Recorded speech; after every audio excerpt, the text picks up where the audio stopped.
Boa noite a todos. Vamos, nesse momento, nos dedicar a ouvir atentamente, com fé, a palavra do Senhor. Esse é um momento no culto em que nós separamos para atentamente nos voltarmos à palavra de Deus, buscando a orientação dele para as nossas vidas. Nós aqui na igreja temos visto todo o Evangelho de João, desde o capítulo 1, do verso 1, e chegamos ao último capítulo deste Evangelho.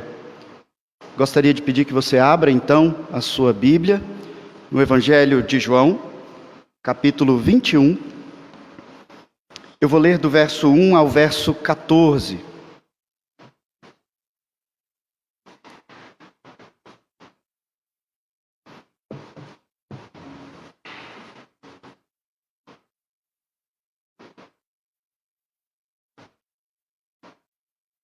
A palavra do Senhor diz assim: Depois disto, tornou Jesus a manifestar-se aos discípulos junto do mar de Tiberíades. E foi assim que ele se manifestou.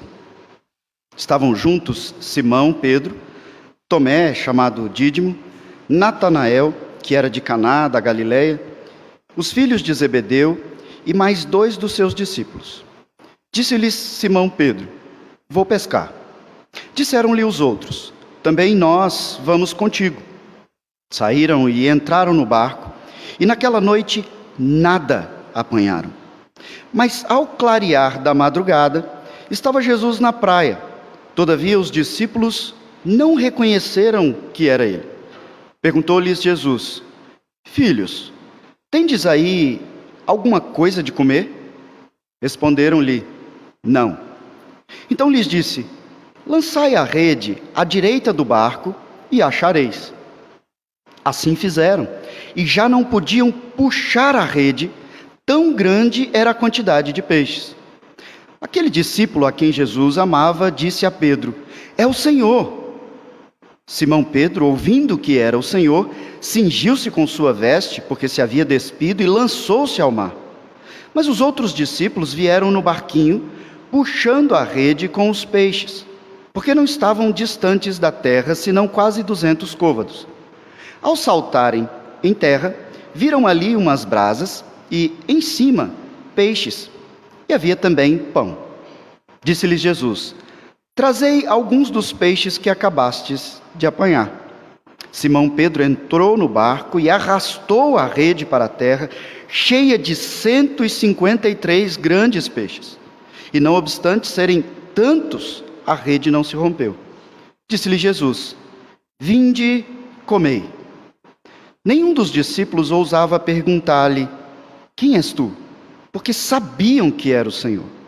Veio Jesus, tomou o pão e lhes deu, e de igual modo o peixe. E já era esta a 3ª vez que Jesus se manifestava aos discípulos, depois de ter ressuscitado dentre os mortos. Até aqui. Vamos orar ao Senhor. Santíssimo Deus, nós somos o teu povo reunido em teu nome.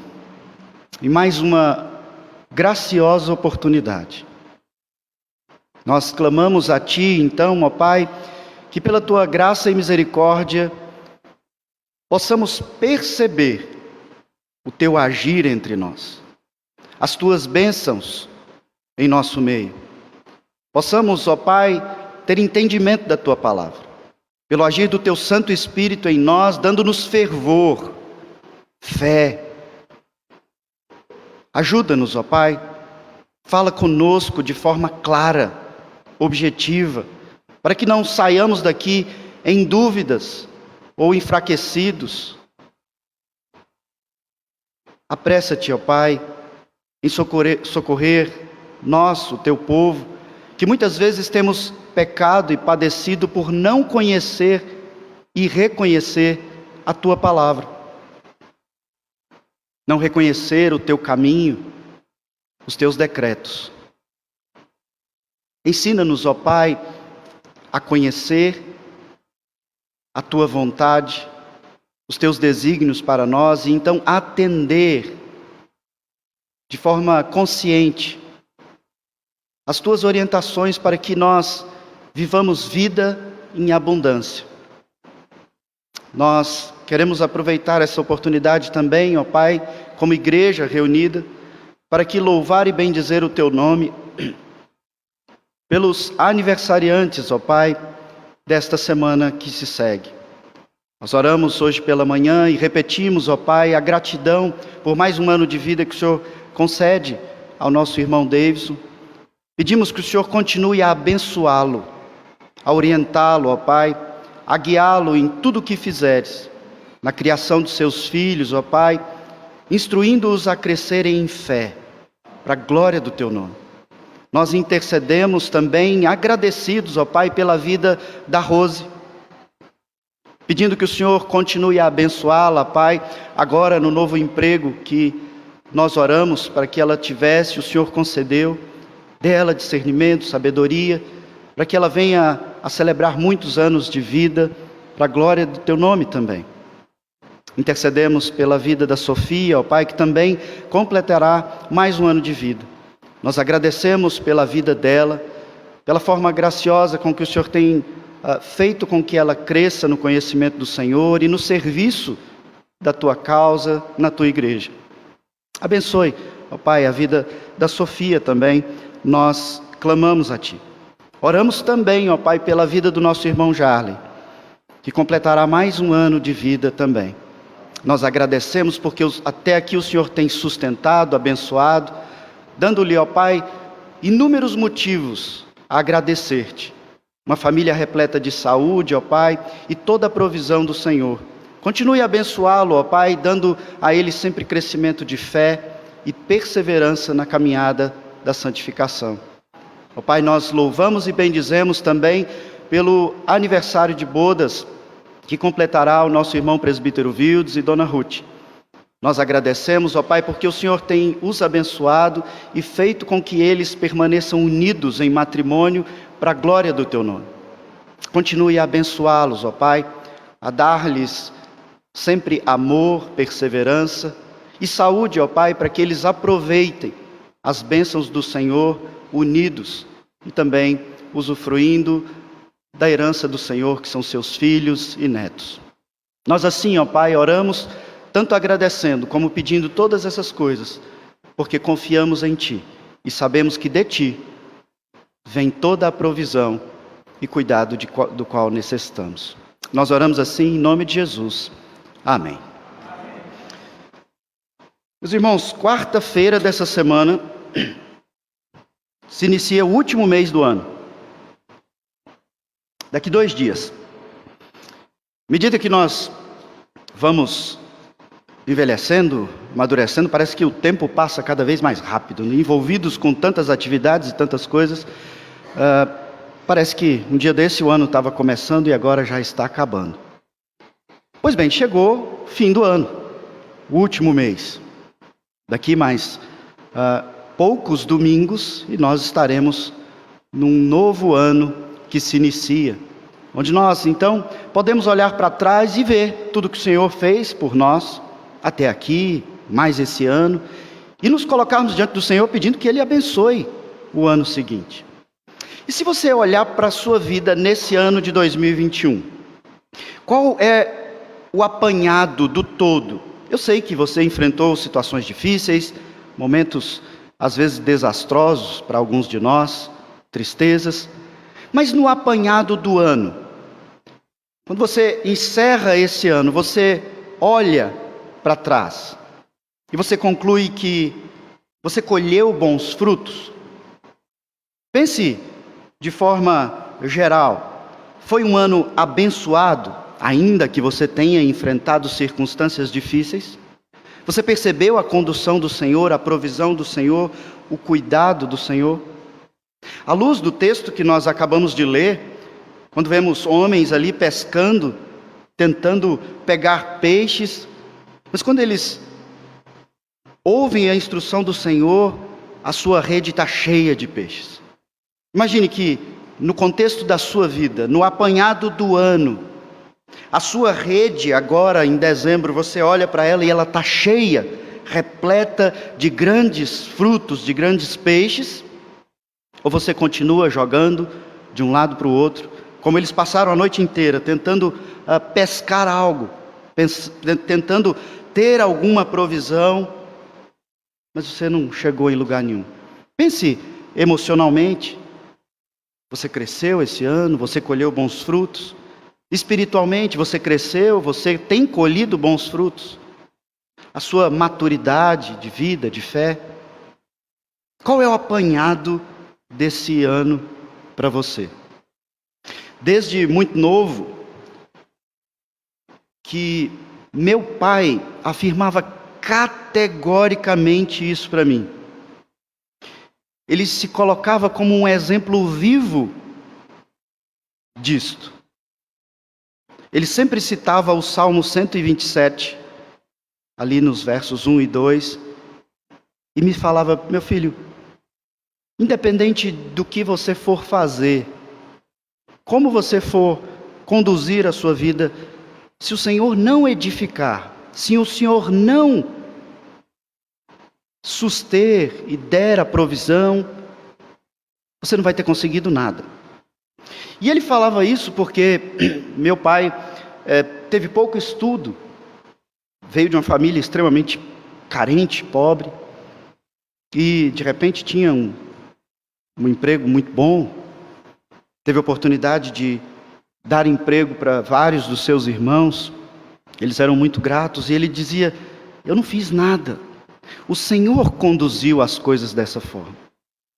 Eu estava apenas levando a sério aquilo que o Senhor pedia, orientava que eu levasse a sério. O Salmo 127, que ele sempre recitava, diz: se o Senhor não edificar a casa, em vão trabalham os que a edificam. Se o Senhor não guardar a cidade, em vão vigia sentinela. Inútil vos será levantar de madrugada, repousar tarde, comer o pão que penosamente granjeastes. Aos seus amados ele o dá enquanto dorme. E ele repetia, enfatizando sempre esse finalzinho: aos seus amados ele o dá enquanto dorme. Logicamente, por várias vezes eu entendi errado esse texto.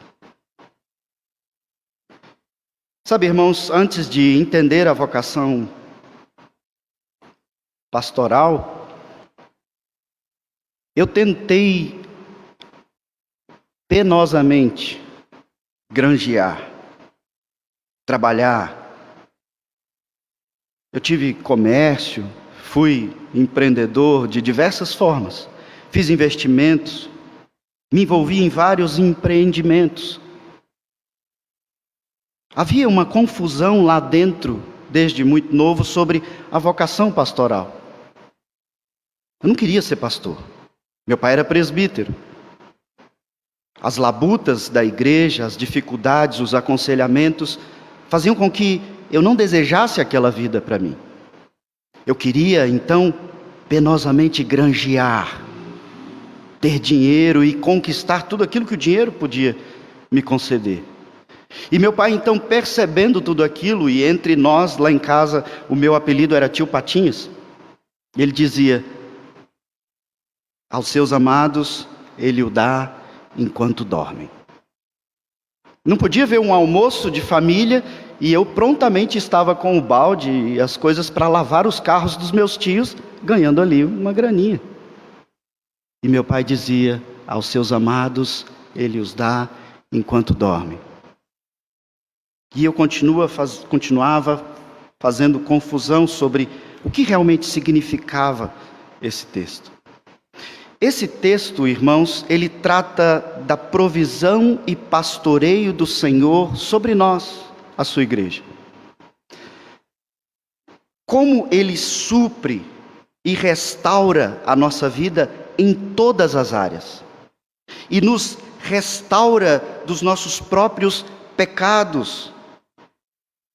A exemplo de Pedro, que nós temos no texto, e veremos de forma mais profunda no próximo domingo, Pedro que nega o Senhor, cheio de si, impetuoso, dizendo que daria a própria vida, mas ele nega ao Senhor.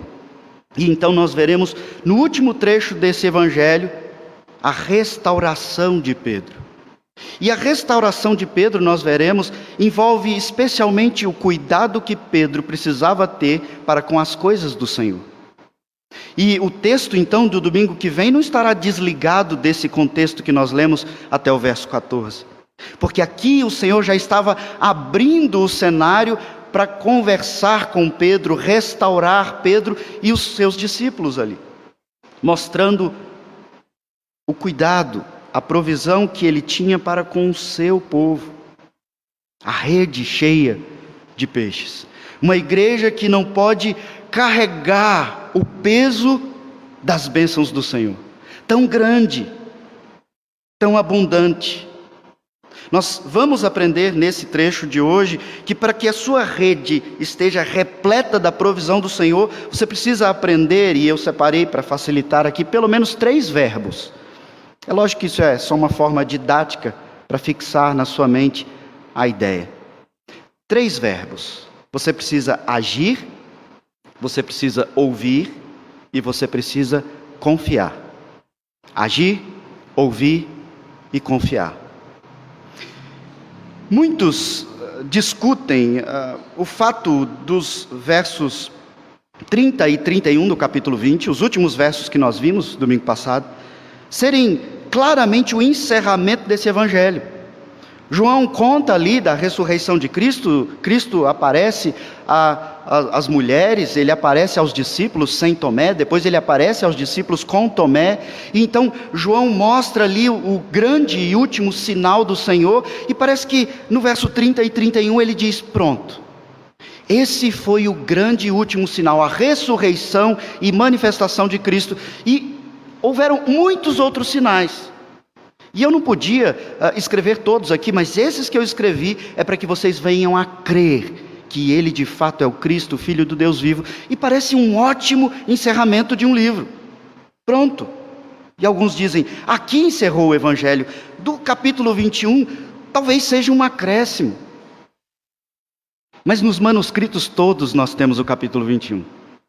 E não há contraditoriedade nenhuma no capítulo 21. Não há motivo para não acreditarmos que João não escreveu o capítulo 21. As pessoas ficam buscando por que João faz isso. Mas, irmãos, se nós estudarmos um pouquinho sobre interpretação de textos e analisarmos bem os escritos de João e até mesmo o Evangelho, nós vemos que ele abre esse Evangelho fazendo um prólogo, ele faz uma abertura ali no capítulo 1, preparando-nos para o que ele há de escrever. E então ele desenvolve o seu evangelho, mostrando passo a passo o ministério de Cristo. E chamei a atenção de vocês durante a exposição, de que ele usa metade do seu evangelho para expor ali todo o ministério de Cristo, e outra metade do evangelho para falar de poucos dias, na verdade, nem são semanas, mostrando a grande ênfase do Evangelho que está ali no ministério propriamente dito, na consumação do ministério de Cristo, nas últimas horas, nos últimos dias, na crucificação, morte e ressurreição de Cristo. E então João aqui mostra o último grande sinal, fala do objetivo do livro, e então ele diz algo sobre a continuidade da ação e manifestação, cuidado do Senhor para com o seu povo na igreja. Ele faz o que nós podemos chamar de epílogo, algo que vem depois do texto, muito mais ligado ao texto do que um apêndice, por exemplo. Ele faz parte do contexto do livro. Alude ao destino dos personagens, os personagens que se destacaram durante o Evangelho, e nós vemos, ele cita os nomes aqui. E depois do ocorrido, o desenlace, como que as coisas acontecem e aconteceriam dali por diante. E assim, nós entramos no capítulo 21, quando o texto, logo no primeiro verso, diz: depois disso, tornou Jesus a manifestar-se. Ou seja, Cristo não parou com suas manifestações, e isso nos enche de esperança. Jesus fez muitos outros sinais, que não estão registrados, mas os que eu registrei é para que venham a crer nele. E entendam, ele continuou a manifestar-se. Igreja do Senhor, ele continua a manifestar-se entre nós. Como ele manifesta-se entre nós? Das mais diversas formas, como nós vimos durante todo o Evangelho. E especialmente, principalmente, prioritariamente por meio da sua palavra, como João abre o Evangelho. Ele é o verbo, o agir de Deus. E ele é o verbo, o agir de Deus na sua vida. Aos seus, ele os dá enquanto dormem. Cristo é o agir. A palavra manifestar-se aqui nos mostra algo também. Cristo encarnado, ele estava junto com os seus discípulos. Após a ressurreição, ele passa a manifestar-se. O texto está nos mostrando que ele tem corpo, nós já vimos sobre isso e veremos adiante que ele come com seus discípulos. Ele não é uma simples imagem, ele tem corpo. Só que esse corpo agora não faz parte mais dessa natureza que nós conhecemos. Ele manifesta-se. Ele surge no meio de uma sala com todas as portas fechadas. Mas ele tem corpo. Tomé toca. Eles veem, ele fala, eles ouvem, ele come. Ele manifesta-se, aparece, desaparece no meio daquele povo, mas sempre deixando claro: eis que estou convosco todos os dias até a consumação dos séculos. Em sua nova condição de corpo glorificado, ele se manifesta ao seu povo. E João trouxe ênfase sobre isso. Os outros evangelhos sinóticos também falam sobre isso. Cristo manifesta-se a Maria Madalena, nós vimos. Ele manifesta-se às mulheres, em seguida a Cleopas e seus companheiros. Vemos isso no evangelho, encontramos isso no evangelho de Lucas. Ele também manifesta-se a Simão, aos discípulos, exceto Tomé, como vimos, depois aos discípulos novamente, juntamente com Tomé, e agora ele manifesta-se aos 7 discípulos ali no mar de Tiberíades. Cristo simplesmente surge. E ele não vem andando sobre as águas, ele está lá na praia. Os discípulos estão lá tentando dar andamento na vida, ter algum bom resultado, penosamente granjear o seu sustento. E Cristo lá na praia. Veja, quando o texto fala aqui o nome dos discípulos, nós acompanhamos e vemos que algo interessante aqui. Esses homens, o texto não nos informa quanto tempo depois, mas depois disto, depois da manifestação, esses homens não estão ali parados, quietos, depressivos, melancólicos, olhando uns para os outros. E agora? Jesus apareceu, sumiu, e a gente vai ficar aqui, esperando ele aparecer de novo. Esses homens estão agindo, e daqui é algo que eu gostaria que nós pensássemos. O primeiro verbo, agir. Esses homens eram naturalmente pescadores. Essa era a profissão deles. Quando meu pai procurava me ensinar que Deus dá aos seus enquanto dormem, de maneira nenhuma você pode entender que você deve ficar simplesmente ocioso esperando as coisas acontecerem. Nunca pense nisso. Deus sempre age naquela equação que nós conversamos aqui com grande frequência, soberanamente, tem o controle de todas as coisas, mas Ele nos chama à responsabilidade e nós agimos. Se você quer tirar boas notas, numa prova, num concurso, num vestibular, você precisa estudar. Você não pode só orar. Se você quer ter um bom rendimento, você precisa trabalhar. Você não pode somente orar. Esses homens não estavam parados, eles foram trabalhar, eles foram agir. Eles estão ali pescando, fazendo aquilo que eles sempre fizeram.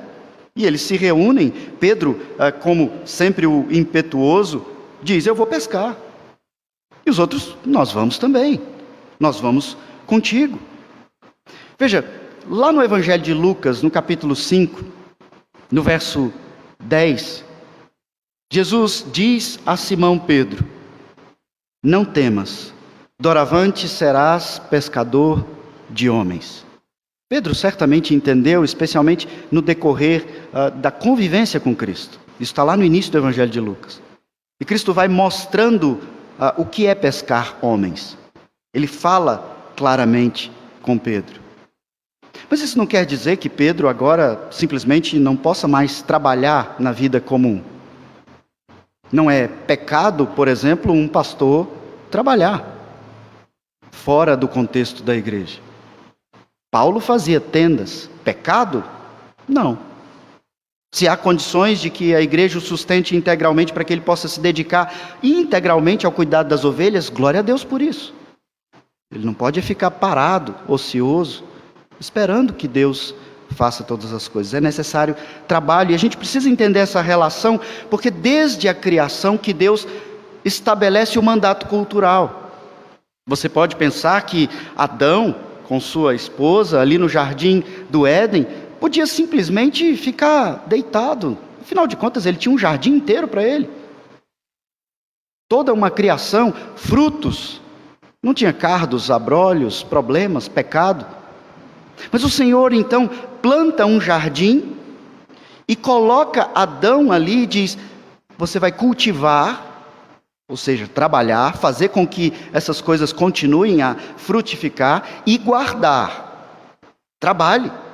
Então, se você aqui pensa que quando nós formos glorificados, nós vamos ficar todos flutuando nas nuvens, sem trabalhar, de novo, está errado. A gente vai continuar sendo chamado à ação, ao trabalho. É lógico que a nossa relação não será mais de sofrimento, porque o pecado, a maldição, será eliminado. E nós trabalharemos porque isso nos é útil, é bom, é prazeroso. Hoje, muitas das vezes não é, porque nós temos uma relação com o pecado, que atrapalha, que amaldiçoa, que faz com que do suor do seu rosto você consiga o seu alimento. Mas em toda a Escritura o Senhor diz que é do suor do rosto. Mas em vão trabalha se o Senhor não estiver ali conduzindo, provendo o sustento da sua vida. Alguns estudiosos discutem que Pedro teria pecado aqui e levado os outros discípulos a pecarem também, quando chama esses homens para irem pescar, e agora eles só podiam estar dedicados ao evangelismo. Não sei se essa seria a melhor linha de interpretação. Como mencionei, Paulo fazia tendas. Não há pecado nisso. Os discípulos estão onde eram para estar, na Galileia. O Senhor havia prometido que se encontraria com eles na Galileia. Em Mateus 28, no verso 7, é dito: ide, pois, depressa, e dizeis aos discípulos que ele ressuscitou dos mortos, e vai adiante de vós para a Galileia. Ali o vereis, é como vos digo. Assim dá o recado de Cristo, Maria, aos discípulos. Corram. Jesus manifestar-se-á a vocês na Galileia, é assim como digo. E veja, esses homens estão ali na Galileia e eles estão agindo, eles estão trabalhando, eles não estão parados, ociosos, olhando para o tempo. E eles estão ali lutando com uma pescaria. E é muito importante a gente entender a condução do Evangelho aqui ao nosso entendimento. A pescaria aqui no texto, ela faz uma ótima alusão ao Evangelho também. O ato de pregarmos, de evangelizarmos outras pessoas. Porque a gente não sabe onde que estão os peixes. Um pescador, quem aqui já vivenciou isso, você lança a rede, o anzol, ou o que você usar para pescar, mas você não sabe onde está o peixe. Você tenta atraí-lo de alguma maneira, mas você não sabe. Você não tem domínio e controle sobre os peixes. Assim é com o Evangelho. Nós nos reunimos aqui todas as semanas e cultuamos a Deus, expomos a palavra, mas nós não sabemos onde que está o peixe, quem é o peixe e quem é de fato do Senhor. Esses homens lutam a noite inteira para conseguir pescar alguma coisa e eles não estão tendo muito resultado. Na nossa vida, em outros aspectos também, há uma boa alusão da pescaria. Você começa a amadurecer e você não sabe quem vai ser o peixão que você vai pescar e casar e ter filhos. Ou quem vai ser aquela peixona. Você não sabe como é que vão ser seus filhos. Você não sabe qual vai ser o emprego da sua vida. Qual o empreendimento que você vai investir e vai dar certo. Nós crescemos e vamos nos arriscando. E vimos isso claramente domingo passado, quando o Senhor nos chama a viver uma vida de fé. Nós realmente não sabemos das coisas. Nós não sabemos claramente onde estaremos daqui a 5, 10 anos. Como estaremos. Mas o Senhor nos diz para ter fé e agir. Confiar nele e agir. Ouvir a palavra dele e agir. Ficar sem agir, jamais. Portanto, se você de fato quer ter um bom marido, você precisa fazer alguma coisa. Você quer ter uma boa esposa, além de orar, você também precisa fazer alguma coisa. Tomar banho, se arrumar, sair de casa. Nós sempre vamos ter que fazer alguma coisa. Especialmente quando as coisas estão com circunstâncias muito difíceis, um turbilhão. Para que você mude, você precisa, em primeiro lugar, entender que parado, você não vai conseguir muita coisa. O texto nos mostra que esses homens estão ali agindo, mas eles estão agindo sem instrução. É pescaria, a gente não sabe onde que está o peixe. Mas veja como o texto nos conduz. No verso 4 diz, mas ao clarear da madrugada, ou seja, eles lutam a noite todinha. Isso me lembra o Salmo, que o choro pode durar a noite inteira. Mas a alegria vem pela manhã. No raiar do domingo veio a ressurreição, a aparição, a manifestação. Esses homens lutam a noite inteira, sem saber onde que está o peixe, ou de onde vem a provisão. Eles estão agindo, mas eles estão agindo sem orientação. Eles estão agindo no escuro. E nós, muitas vezes, estamos assim. Pensando no nosso casamento, pensando na nossa profissão, pensando na nossa vida de fé, nossa vida espiritual. A gente fica no escuro, agindo, mas agindo sem instrução. E veja, daí a importância de uma igreja bíblica que presta atenção e busca entendimento da palavra. Porque mesmo que seja na área de fé, agir sem instrução, é agir no escuro, no vazio. Não é desenvolvimento de fé, não é maturidade de fé, não é crescimento de fé. Ao clarear da madrugada, estava Jesus na praia, todavia os discípulos não o reconheceram que era ele. Eles estavam ali, o texto diz, 200 côvados, algo em torno de 90 metros distantes, o barco da praia. E tem um movimento lá na praia. Tem alguém acendendo uma fogueira lá, mas eles não sabem bem quem que é. Então, Jesus, no verso 5, pergunta algo para eles. Tendes aí alguma coisa de comer? Ele grita lá da praia. E aí, vocês têm sustento aí? Tá dando certo a luta de vocês? Está clareando o dia? Eles cansados, com fome. Está dando certo aí o trabalho de vocês? Vocês têm o básico, pelo menos? Nós lemos hoje, no momento dos dízimos e ofertas, uma instrução do Senhor ali a Pedro, lá em Mateus 17. No verso 27, ele diz, abrindo-lhe a boca, acharás um estáter, uma moeda, um dinheiro. O que o Senhor Jesus estava ensinando para Pedro ali? Tem dinheiro na boca de peixe? O Senhor estava mostrando para Pedro sobre a nossa atitude de gratidão, pagar os nossos impostos, depositar os nossos dízimos e ofertas. Ele tem controle disso. Abrindo o peixe, a boca, você vai achar ali o que você precisa.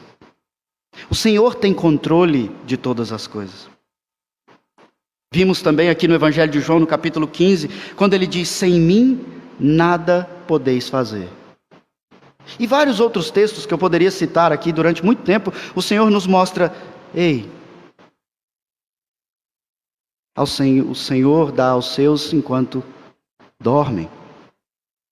Sou eu que conduzo as coisas. Eu sei onde tem peixe. Eu sei onde tem o que você precisa.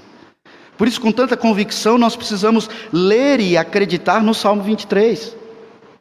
Ele é o nosso pastor. A gente não vai ter falta de nada, ainda que você não tenha tudo que você queira. Mas faltar, não falta. Alguns cristãos acreditam que estão fazendo a obra de Deus, fazendo a vontade de Deus, mas servindo sem orientação. O trabalho é vão, irmãos. Vir mecanicamente à igreja, ler a Bíblia mecanicamente, isso é totalmente possível. Orar mecanicamente. É bem comum percebermos isso. Até mesmo quando as crianças estão aprendendo a orar. Senhor Deus, obrigado pelo dia, pelo almoço, amém. E a gente se acostuma com essas coisas. E o Senhor nos chama a ouvir a Ele. E Ele diz no verso 6, lançai a rede à direita do barco e achareis. Ele vê, irmãos, o que nós não vemos. Ele controla o que nós nem conhecemos. Ele sabe o que você deve fazer, quando deve fazer, como deve fazer. Por isso nós precisamos, em segundo lugar, ouvir a palavra de Deus. E você imediatamente entende isso e diz, mas veja, tem assuntos na minha vida que a Bíblia não trata dessas coisas. E eu já mencionei isso outras vezes. A Bíblia tem todas as respostas. Se você quer uma resposta sobre coisas relacionadas à sua vida, pode procurar o conselho dessa igreja. A Bíblia tem todas as respostas. Não porque tenha uma resposta específica sobre esse assunto da forma como você quer, mas há princípios muito claros que te orientam sobre todas as coisas. E seguindo os princípios bíblicos, você está ouvindo a palavra de Deus. Vivendo os princípios, Ele te diz, joga a rede do lado direito. Ali você vai achar. Nós seguimos os princípios do Senhor, porque eles são fundamentais. Fazem parte da estrutura da nossa vida. Por isso, a Bíblia é a nossa regra de fé e de prática. Coisas que você crê e coisas que você faz, precisa fazer. Mas para isso você precisa ouvir, e entenda, ouvir não é só escutar. Ouvir é atentamente buscar entender e guardar e praticar. Por isso o livro de Provérbios fala tanto de ouvir e guardar, ouvir e guardar. Filho meu, ouça, filho meu, ouça. E assim, até o capítulo 10 de Provérbios, você vê ali a figura de um pai dizendo, filho meu, ouça, guarde, ouça, guarde. Agir por agir sem ouvir, não te leva a lugar nenhum. Porque agir sem ouvir ao Senhor é como nadar nessa sua existência temporal, de quem sabe talvez você alcance aos 100 anos de idade, mas então, acabou. E você chegou aonde? Se a sua vida se resume a quem sabe viver até 100 anos, isso não é nada diante da eternidade, que o Senhor nos chama a experimentar. Viver a vida abundante agora, como eu mencionei domingo passado, é experimentar da vida eterna agora, nessa temporalidade. Nesse espaço de talvez 100 anos, você já usufruir dos benefícios da vida eterna. Que é uma vida que te leva a enxergar além. A lançar a rede, onde nem todo mundo está lançando, mas você lança. Porque Ele diz, e você acha. É nesse sentido que Deus dá aos seus, enquanto eles descansam no Senhor. Veja, a ideia do dia do Senhor sempre nos nossos textos. É um dia de descanso. É nesse sentido. Confie, tenha fé, descanse das preocupações, das suas lutas, até mesmo de pensamento. Descanse no Senhor. Contemple Ele e Ele se agrada de vós. Os pescadores estão ali no barco e ouvem aquele homem na praia falando, lança ali e tal. Eles podiam questionar, quem é pescador? Eles. Quem foi pescador a vida toda? Eles. Eu não sei se você já tentou dizer para um pescador onde que ele devia jogar o anzol dele, mas normalmente não é muito agradável. Quem é esse homem? O texto diz, eles não reconheceram ele ainda. O que ele tem a ver com a nossa pescaria? Por que ele está dizendo para jogar a rede do outro lado? A gente está aqui cansado, lutando a noite inteira, e agora ele chega ali na praia e diz, joga a rede ali e achareis. Eu quero ler um texto com vocês, que está lá em Isaías, capítulo 55. Isaías 55, verso 3.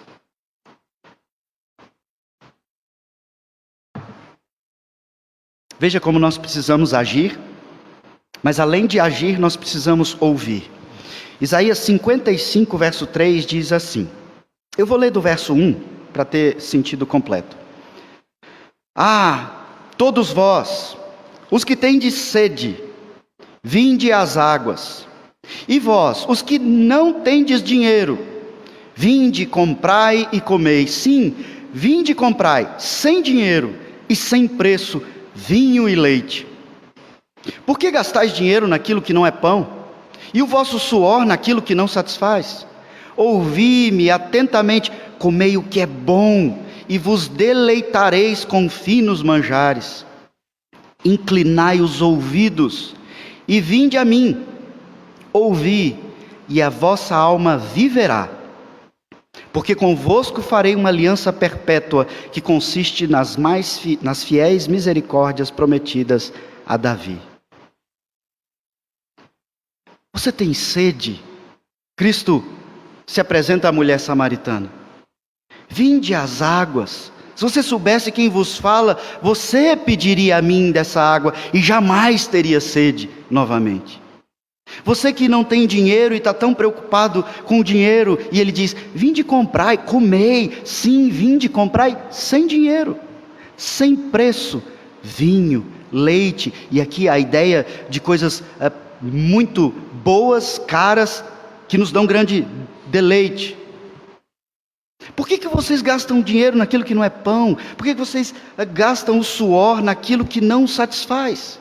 Essa é a vida enfadonha, cansativa da nossa relação nesse mundo amaldiçoado. A gente trabalha e fica como Pedro. Senhor, a gente vai pagar imposto. Olha o imposto do nosso país. Olha a corrupção que vem desde a colonização desse país. Senhor, isso é injusto. Mas quem disse que o mundo é justo? O pecado amaldiçoou o mundo. E do suor do teu rosto comerás o teu pão. Mas o Senhor então vem a nós com sua palavra e diz, inclinai os ouvidos. Vinde a mim e ouvi. O profeta diz, e a vossa alma viverá. E aqui a ideia do texto de Isaías é a vossa alma se deleitará. Você vai se esbanjar. Você vai se deleitar ao máximo. Você vai aproveitar muito mais. Você vai se alegrar com vinho, com leite, com pão. Você experimentará a alegria da alma, a bem-aventurança. E ele diz, porque convosco farei uma aliança perpétua, que consiste nas fiéis misericórdias. É pela misericórdia que o Senhor nos sustenta e nos dá tudo aquilo e muito mais do que nós precisamos. Voltando ao Evangelho de João, no capítulo 21, veja que nós temos sempre essa característica, né? Pedro é aquele impetuoso que age, mas João é aquele que entende as coisas mais rápido. João, que escreve o Evangelho, diz, é o Senhor. Veja, ele está lá a 90 metros, lá na praia. Vocês têm peixe aí? Tem alguma coisa de comer? Joga do lado direito, vocês vão achar. João não está preocupado com peixe. João diz: eu conheço. As ovelhas conhecem a voz do pastor. E João, que é rápido de entender as coisas, ele diz: é o Senhor. Eles lançam a rede, João reconhece que é o Senhor e diz: Pedro, é Jesus. Pedro, que nem sempre entende as coisas tão rápido, mas age antes de entender. Ele se cobre ali, certamente estava preparado para a pescaria, e o texto dá-nos uma ideia de que ele prende, ele amarra ali, é a mesma palavra que é usada lá quando Jesus lava os pés dos discípulos, quando ele amarra a ponta das vestes ali para poder se abaixar. Pedro cinge ali, ele se amarra e pula na água. É o Senhor, eu vou. Enquanto João está pensando, é Ele, Pedro já está pulando. Eu quero ir ao Senhor. Ele lança-se ao mar. Mas veja, o que aconteceu nesse contexto todo? Ele diz: joga do lado direito e vocês vão achar. Imediatamente, isso está no verso 6. Assim fizeram e já não podiam puxar a rede, tão grande era a quantidade de peixes. Eu comecei falando para vocês aquilo que meu pai tentava inculcar na minha cabeça. E tudo que eu queria era ter o emprego que ele tinha. E eu falava isso para ele. Mas não tinha jeito naquela época, não tinha como. Ele diz: meu filho, não preocupa em ter esse emprego. Agrada o Senhor e agrada-te do Senhor. Sabe, irmãos, eu tentei de várias formas ganhar muito dinheiro. E cada vez que eu tentava e arriscava investir, e eu já compartilhei isso com algumas pessoas, a minha esposa, Patrícia, sempre me lembra disso, porque minha mente é acelerada para essas coisas. Eu sempre estou querendo fazer algum tipo de investimento, algo para melhorar a condição, para ter alguma coisa. E ela diz: você está se esquecendo.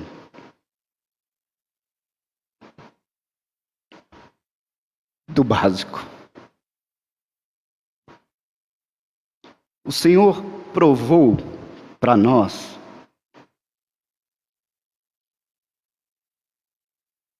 por diversas vezes, de diversas formas, que Ele nos dá muito mais do que a gente imagina quando a gente prioriza as coisas dele.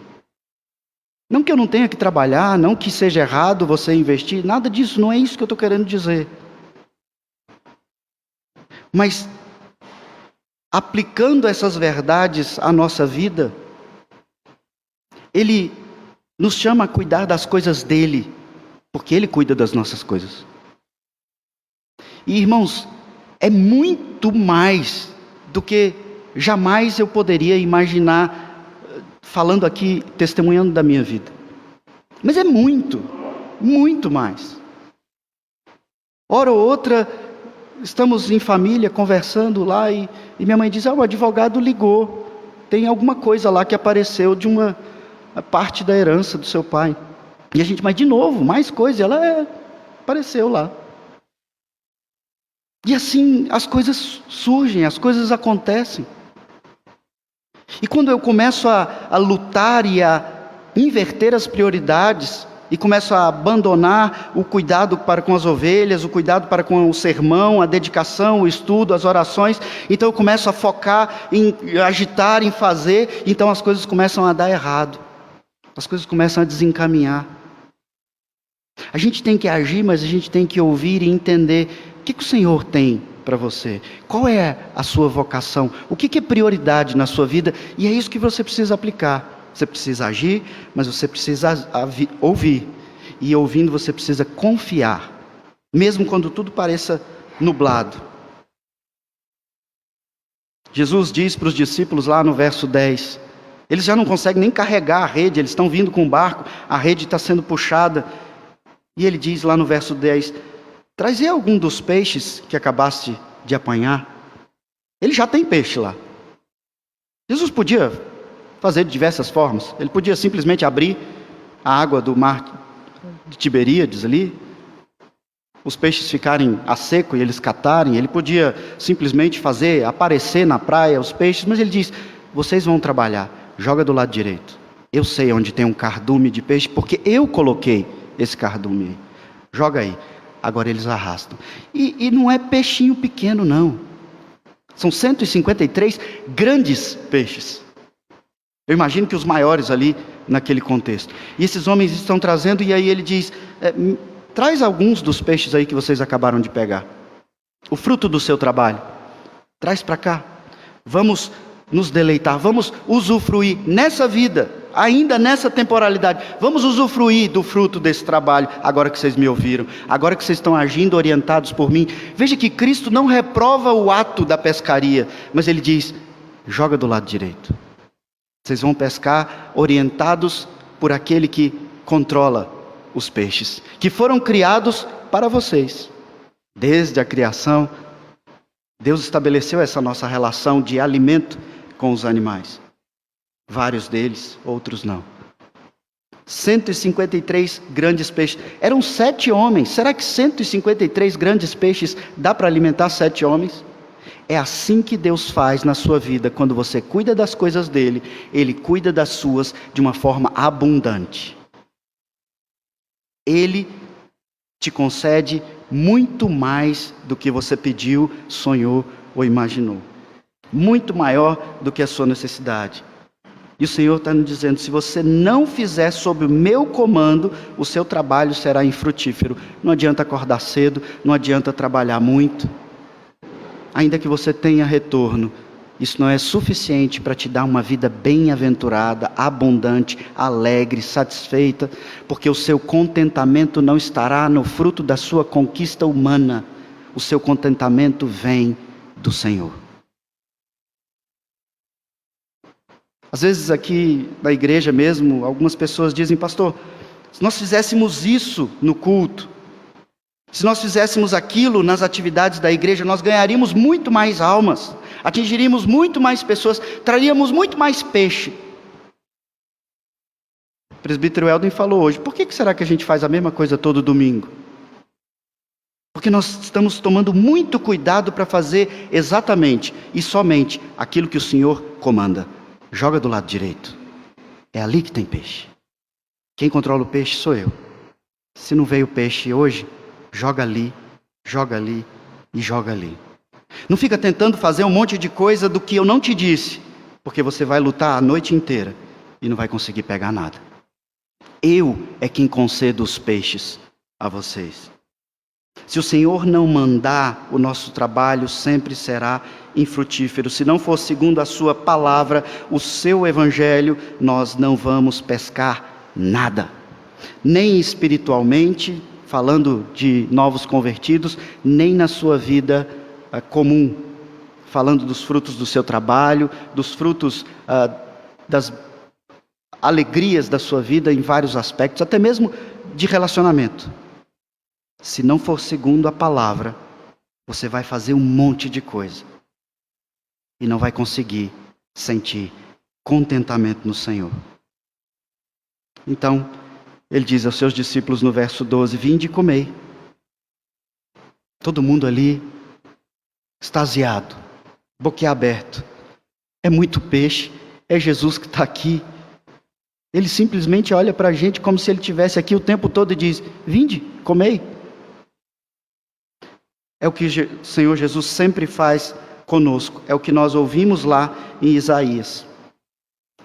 Ele diz a Pedro, nós veremos domingo que vem, lá no verso 22, segue-me. Ele diz a nós, segue-me, faça a sua parte. Ouça a minha voz, confie em mim. No início do Evangelho de João, quando nós iniciamos essa série de exposições, capítulo 1, verso 39, os discípulos ali de João Batista estão confusos, e ele diz: vinde e vede. Já que vocês têm tanta dúvida, vinde, vede. Capítulo 4 e tantos outros, Jesus diz: venha, beba. Mateus 11, verso 28, ele diz: vinde a mim, Vós todos que estáis cansados e sobrecarregados, eu vos aliviarei. A gente luta a noite inteira. Joga rede, tenta pegar peixe. Fazer de tudo. Quando o Senhor apenas diz com sua voz terna: vinde, comei, descanse em mim.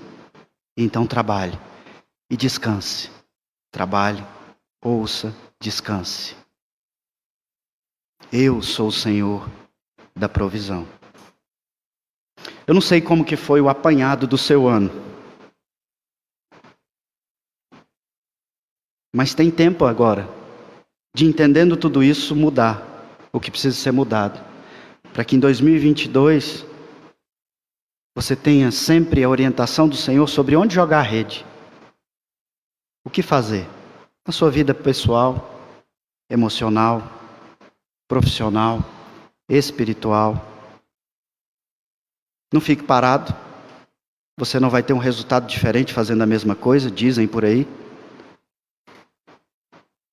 Ouça o Senhor. Priorize. Aos seus, Ele os dá enquanto dorme. E confie. O resultado, eu repito para todo mundo que faz aconselhamento comigo, o resultado a gente não controla. Ele é quem controla. E o resultado dele é sempre muito melhor do que o nosso. Vamos orar. Senhor Deus, ajuda-nos a não ficarmos estagnados na nossa vida, parados, lamentando as nossas perdas, nosso sofrimento, nossas preocupações, estacionados, paralisados, sem agir. Seja em qual área da nossa vida for, ó Pai, ajuda-nos, mova-nos à ação. Um povo que trabalha, um povo que luta, um povo que levanta, que faz o que tem que ser feito e não espera que façam para si. Mas ajuda-nos, ó Pai, a não fazermos todas essas coisas sem ouvir-te. Ajuda-nos, ó Pai, a fazermos todos os nossos planos para o ano que vem, para as nossas vidas, colocando em oração em primeiro lugar. Para onde iremos, o que faremos, o que compraremos e o que venderemos. Se o Senhor Deus quiser, como o Senhor quiser, ajuda-nos então a ouvir os princípios da Tua Palavra, para que não venhamos a agir em vão. E então, ó Pai, enche o nosso coração de tranquilidade e paz. Quando nós estivermos agindo, ouvindo a Ti, para que nós venhamos a descansar, a confiar, que se estamos fazendo o que devemos fazer, atentos à Tua Palavra, então nós podemos descansar, confiar de que o bom resultado sempre vem do Senhor. Que o Senhor realmente cuida de todas as nossas necessidades e de que nada vai faltar para nenhum de nós, em nenhuma das áreas da nossa vida. Ajuda-nos de uma vez por todas a entendermos e aplicarmos isso na nossa vida, ó Pai, porque nós temos lutado, ficado cansados e sobrecarregados, e não estamos sabendo buscar alívio no Senhor. Ajuda-nos, ó Pai, transforma-nos e conduza-nos. Nós te pedimos em nome de Jesus. Amém. Vamos responder ao Senhor, irmãos, cantando, e logo em seguida, em Petra Benção, nós encerramos o culto.